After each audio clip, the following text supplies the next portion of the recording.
Assalamualaikum warahmatullahi wabarakatuh. Salam sejahtera bagi kita semua.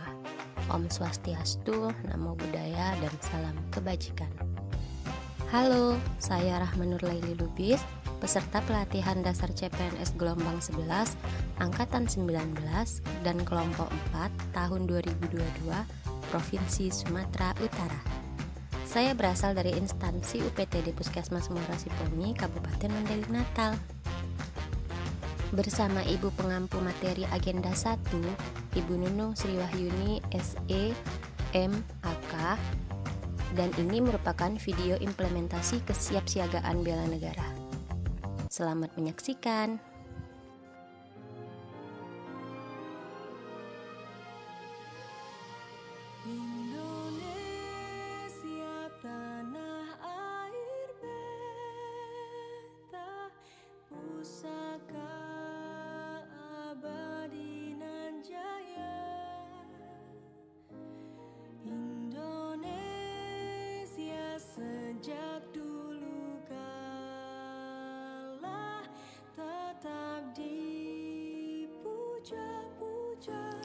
Kesiapsiagaan bela negara adalah suatu keadaan siap siaga yang dimiliki oleh seseorang, baik secara fisik, mental, maupun sosial, yang dilakukan berdasarkan kebulatan sikap dan tekad secara ikhlas dan sadar, disertai dengan kerelaan berkorban yang dilandasi oleh kecintaan terhadap Negara Kesatuan Republik Indonesia berdasarkan Pancasila dan Undang-Undang tahun 1945 untuk menjaga, merawat, dan menjamin kelangsungan hidup berbangsa dan bernegara.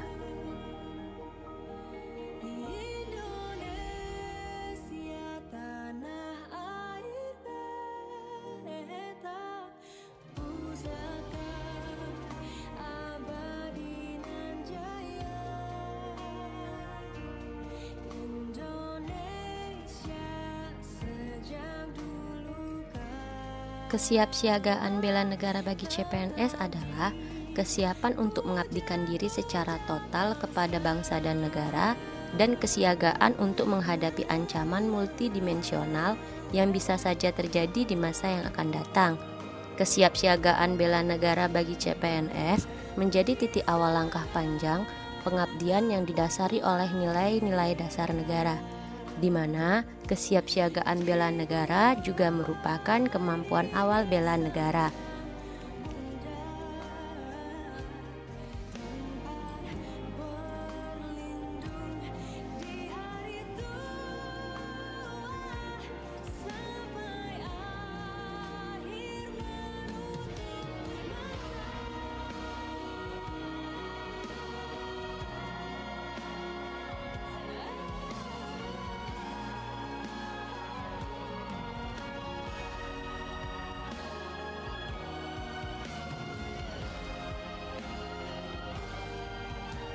Kesiapsiagaan bela negara dapat dilatih dalam kehidupan sehari-hari, seperti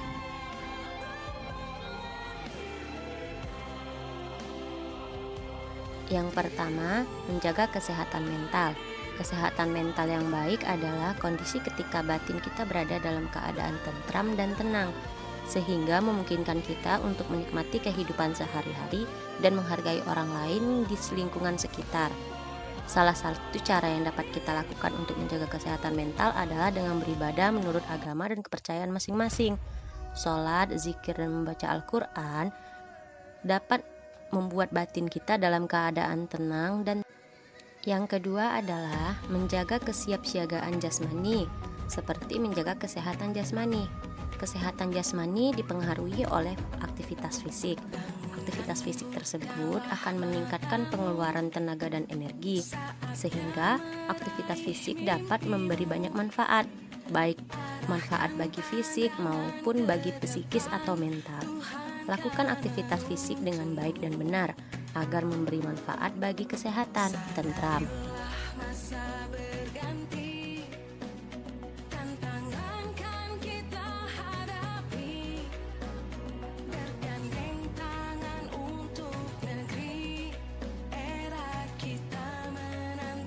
Kebugaran jasmani juga dipengaruhi oleh pola hidup sehat. Pola hidup sehat merupakan segala upaya guna menerapkan kebiasaan yang baik dalam menciptakan hidup yang sehat dan menghindarkan diri dari kebiasaan yang buruk yang dapat mengganggu kesehatan.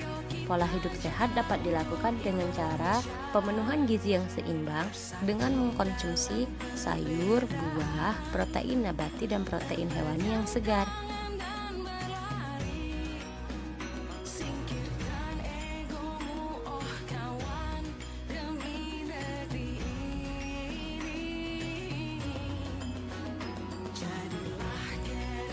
Yang ketiga adalah menjaga etika, etiket, dan moral.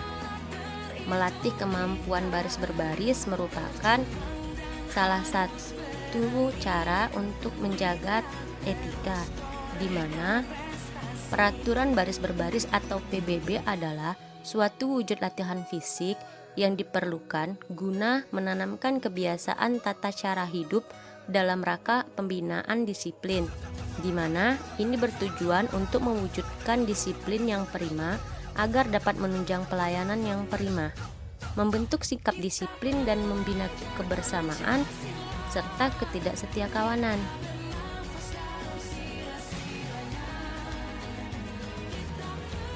Dan yang keempat adalah menjaga kearifan lokal.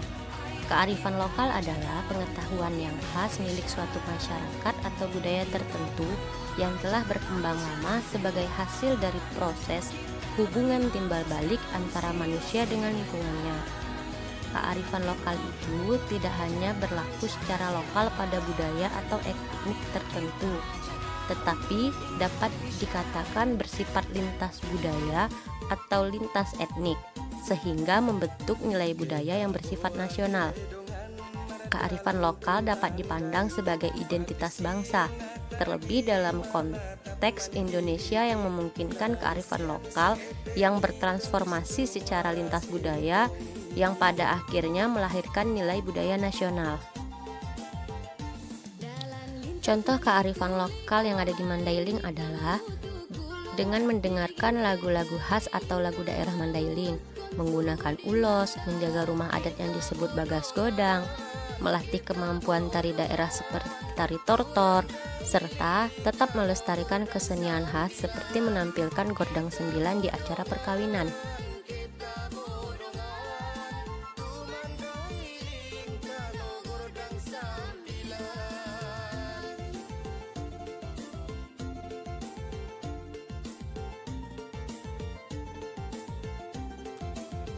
Itulah cara yang dapat kita lakukan untuk melatih kesiapsiagaan bela negara. Bagaimana dengan cara menurut versi kalian?